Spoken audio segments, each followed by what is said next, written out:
Қыз мұңы Елдана Қалпымбаева Квегли 9-шы тарау. Той алдындағы қарбаластар. Анда-мында шапқылап жүріп, көктемде өте шықты. Бәрі диплом жұмыстарын бітіріп, 1 сәуірде тапсыруға дайындалып жүр. Мамырдың басында диплом қорғау басталады. Ләйләнің диплом жұмысының тақырыбы тек өзіне ғана емес, айналасындағылардың бәріне де қызықты болды. Кешке бірге қыдырып жүргенде тақырыпқа әбден қаныққан Төлен де Ләйләнің диплом жұмысына әбден қызығып алды. Электростатикалық және магнитті тартылыс күштері. Ләйлә физика заңдылығындағы күштің, әсіресе тартылыс күшінің әсері, оның мәні мен мағынасы туралы әсерлі әңгімелейді. Төлен өзінің әдемі де ақылды қалыңдығынан көзін алмастан тыңдайды. Айта берсе екен дейді. Талай адамның арманы болған осындай ақ қудай қыздың өзінің қалыңдығы болғанын ерекше мақтан тұтады. Екеуі де жатақханада тұрады. ЗАГСке өтініштерін беріп қойды. Алматының жартысына жуығы соңғы курста үйленеді. Адам көп. Сондықтан бұлардың кезегі күзде ғана келеді. Тойды да сол кезге межелеп отыр. Тек пәтер мәселесі қиындау болып тұр. Диплом қорғап болысымен оларды жатақханадан шығарады. Соған дейін бір баспана табу керек. Төлен жетім бұрыштарының бәрін түгел аралап шықты. Хабарландыруларды қарап жүр. Орталықтағылардың бағалары удай, ол да жоқ. Бос бөлмелер не бірінші Алматы, не Татарка, не Шанхай, не Көкбазардан әр жерлерде ғана бар. Тым алыстау. Ләйләні да қай мектепке жіберетіндері белгісіз. Олар Ләйләнің институтына ЗАГСке өтінім бергендерін және Төленді лениншіл жасқа жұмысқа алатындығы туралы хатты тапсырған болатын. Сондықтан жолдама Алматының мектептерінің біріне берілуі керек. Тек пәтер мәселесінің шешілетін түрі жоқ. Ләйләнің бақыттан басы айналып жүр. Жаңа сезім оған жаңа қуат бергендей. Төленнің түрі де, мінезі де, ақылы да бәрі ұнайды. Қараторы, ақылды, салмақты, еңбекқор, тыным таппайды, күн-түн демей үнемі жазу үстінде. Стипендиясында Ләйләға келіп беретін болған. Ол оны үнемдеп, тамағын да, басқа қажеттілерін де дайындап отырады.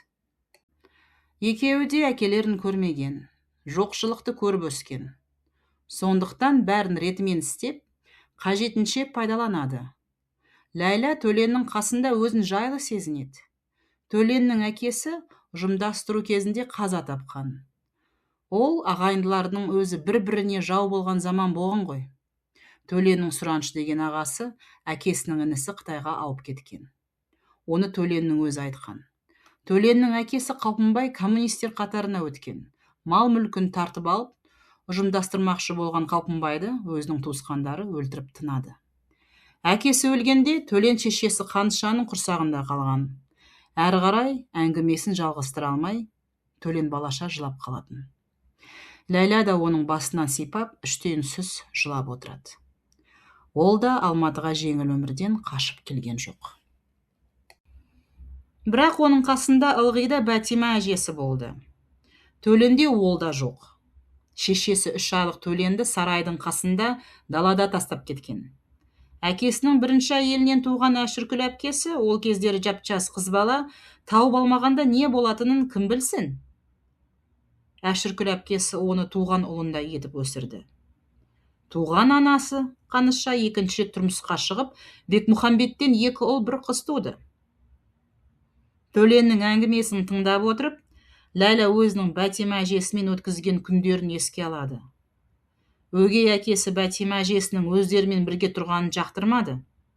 Намысшыл Бәтима да сөзге келместен 3 жасар Ләйләні алып, Ғаббас пен Әзира бір-біріне үйреніскенше, алыстағы ауылдағы туысқандарына аттанып кетті. Өздері жартылай аш-жалаңаш отырған ауыл адамдары, суыт жүрген жолаушыларды жолатпай, оларға иттерін айдап салды. Сонда әжесі жалма-жан оны етегінің арасына тығып жіберіп, өзі таланып жатса да, немересін қорғаштап қалып еді. Екеуінің де тағдыры оңай емес. Жас болса да талайды бастан кешірген. Енді екеуі де бәрін жаңадан бастамақшы. Әрі қарай тағдырдың берген бірге жасамақшы. Көрген қиындықтары, Өткен өмір өткелдері оларды одан сайын жақындастыра түсті. Ләйла өзінің жаңа танысы Фатима Расуловнаға қатынап тұрды. Тіпті достасып алды. Ләйлаға туысқандарына өзі туралы айтуға Фатима Расуловна үзілді-кесілді тыйым салды. Не керегі бар? Бәтима әженің жарасын қайта тырналағаннан бірдеңе шыға ма? Мен оған келін болып та үлгерген жоқпын. Кенжесі кетті мәңгілікке, қажеті жоқ. Ләйла да түсінеді. Фатима Расуловнаның ас үйінде отырып бірге шай ішіп, пасьянс ойнап, көңілін аулап қайтып жүрді. Бірде Ләйла әкесі туралы айтып отырып: біз сол күй әкемді өлді деген хабар алған жоқпыз. Тек сол хабарсыз кетті деген бір тілім қағаз ғана. Қызым, қайтесің? Сол ғой. Халықтың жартысына жуығы солай. Адамдар сұраусыз қалды ғой қан майданда. Білем ғой, бірақ сонда да әкем тірі болуы да мүмкін ғой. Қой, осы уақытқа дейін одан да жоқ дегенді мойында, өзіңе жеңілірек болады. Жаныңды қинай берме. Жоқ, керісінше, шындықты білсем, қиналмас еді жаным. Ол тірі болып шетелде жүргенін білсем де, жеңілдеп қалар едім. Дәл мынадай әңгімені мүлдем естімейтін болайын. Мен саған НКВД-да талай жыл қызмет еткен адам ретінде айтып отырмын. Есің дұрыс па? 101-ші километрге аттанғаның келіп отыр ма? Оның қайда екенін де білмеймін. О, Құдайым-ай, бағанадан бері мен саған не айтып отырмын? Фатима Расуловна орнынан тұрып, терезе алдына барды. Темекісін бір сорып алып, ойға кетті. Ләйла оған мұндай кезде сұрақ қойып, мазалауға болмайтынын біледі. Темекісін шегіп болып, Фатима орындығына қайта жайғасып, Ләйлаға қарап былай деді: айтқан әңгіменің бәрі осы жерде қалу керек, ұқтың ба? Иә, Фатима Расуловна.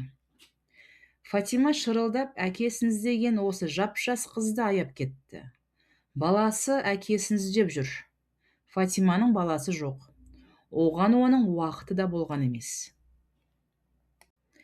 Фатима шамамен 1915-20 жылдары туған болуы керек. Бүкіл ғұмырын қызметке арнаған.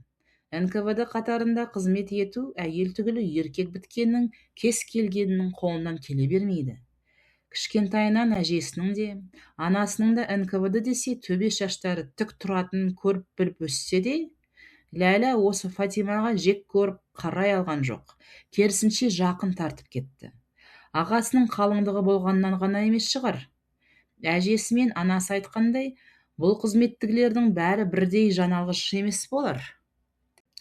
Төлен түнде жүк тасушылыққа кеткен кездері Ләйла Фатима Расуловна екеуі осылай әңгімелесіп отыратын. Тойға ақшалары жетпей, Төлен сондай жұмыстарға жегілуге мәжбүр болған еді. Ол өзі киетін костюмды досынан алғанмен, қалыңдықтың киіміне, тағы басқа да толып жатқан шығындарға қаржы керек. Төлен бірінші Алматы вокзалында жүк тасуға кеткенде, Ләйла Фатима Расуловнаға келеді, не бәтестің қасында болып тойға дайындалатын. Сондай күндердің бірінде Ләйла көк базарда біреуден ақ креп жоржет сатып алып келді. Қызылтаңда мұндай мата болған жоқ. Фатима көзілдірігін киіп, матаны қарап шығып: біздің мата емес, деді. Рас па? Қойыңызшы. Біздікі емес деймін. Сонда кімдікі? Қытайдың матасы. Қытай? Қалайша? Сапасына қарасаңшы, нәзік болса да тығыз, мықты, жалтырап тұр. Біздің машиналар мұндай өнім шығара алмайды. Қытай Халық Республикасы 40 жылдың ішінде жеңіл өндірісін мықты дамытты. Біз оған өлсек те жете алмаймыз. Енді не істеймін? Бұдан көйлек тіге алмаймын ба? Мұна әдемі басыңдағы миың қайда кеткен? Бас ал десе шаш алатын қыз болдың ғой. Мен саған қалыңдық көйлегін тігуге болмайды дедім бе? Ухлеме, жамандық шақырма. Расуловна көзілдірігін шешіп, матаны тағы бір қарап шықты. Қолына алып, матаны оң иығына қойып, сол қолын созып өлшеді. 5 метр, өте көп. Сені 10 орап алады ғой. Енді не істеймін? Тұра тұршы, тақалдай бермей. Ойланайық. Лабодис жасаймыз. Жеңі нәзік болу керек. Газ материалын іздеу керек. Кешіріңіз, түсінбедім. Ля немене? Француз тілін оқу керек. Лабодис, ол сенің денең. Етегін неден жасаймыз? Ой, бұрмай-ау, асығыссың-ау. Біз қазір көйлектің жоғары жағын ойластырып жатырмыз. Сосын төменгі жағын юбкасын. Садеского кичмана, бежали 2 уркана, закрашенные губки, коленки ниже юбки. Расуловна қайда отырғанын ұмытып кеткен сияқты. Орысша өлеңдетіп кетті. Түк түсінбеген Ләйлә оған қарап аңтарылып тұр. Неғып тұрсың, қадалған қазықтай? Бері кел. Ләйлә Расуловнаның қасына келіп, қуыршақ сияқты біресе алға, біресе артқа айналды. Расуловна 5 метр матаны оның денесіне орап, артқа қарай шегініп қарап тұр. Жақсы. Әдемі ме? Әдемі емес, тамаша. Басының оң жағындағы тарақтың орнын қасып жіберіп, Расуловна күтпеген сұрақ қойды. Матаны кімнен сатып алғанын есіңде ме? Бір қазақ әйелі, бұл жердің адамы емес сияқты. Бізде бұл жердің адамы емеспіз. Оның басқа жақтікі екенін қайдан білдің? Орысша мүлдем білмейді, қазақшасы да бір түрлі. Бір ауыз орыс сөзін қоспайды екен. Жақсы, ертең базарға бірге барамыз. Неге? Не үшін? Тағы басқа да материалдары бар шығар. Соларды қарап сатып аламыз. Ләйлә Расуловнаның сөзіне сенген жоқ. Бірақ қарсы келмеді. Келесі күні сағат 2-де екеуі көк базарға келді. Кәріс салаттары мен қақталған қазылар қатарынан өткен кезде Ләйлә өзінің қарны ашып қалғанын сезді. Түскі астың уақыты.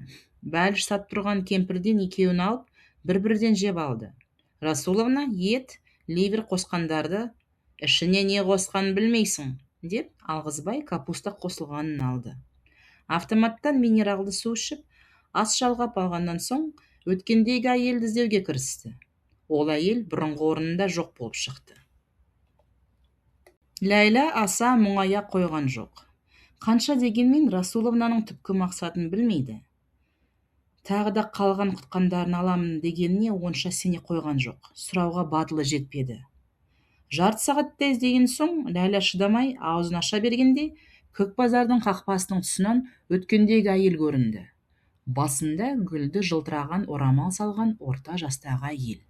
Ондай орамалдар Алматыда кездесе бермейді. Тек Қытайдан келетін қымбат тауарлар сататын жерлерде ғана болуы мүмкін. Ләйлә екі әйелге сырттарынан қарап тұр.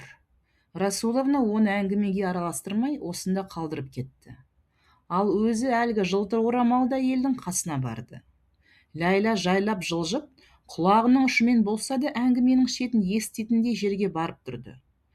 Бірақ ол бәрін естігенмен бірде-бір сөзін түсінген жоқ. Расуловна мен әлгі әйел Қытай тілінде сөйлесіп тұр.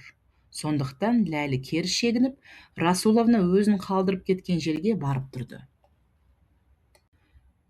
Ол орнына оралғаны сол еді, Расуловнаның қайтып келе жатқанын көрді. Оның түрінен жаңа ғана әлгі әйелмен конфуций тілінде не туралы сөйлескенін аңғару мүмкін емес.